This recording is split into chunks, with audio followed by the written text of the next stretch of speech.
You're using Windows computer, first you must go to your computer keyboard, and there you can see the number lock key. You must press this number, you must press the number lock, this key. You must press this number lock key. Now you have enabled the number lock, and after that you can see an alt key on the left side of the space bar. You must press this alt key. You do not remove your finger from this alt key.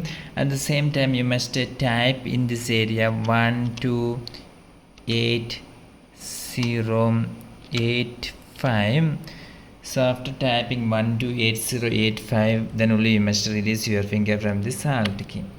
So if you are doing this in your after opening your Microsoft Word, then you can see that this symbol have been arrived. That is the symbol of T-shirt. So we have created a T-shirt using this alt code 128085.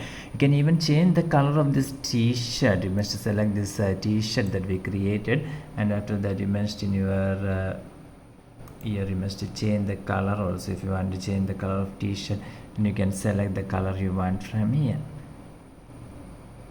Okay, now we have created a blue T-shirt. For more videos you can subscribe Engineers Online. Thank you.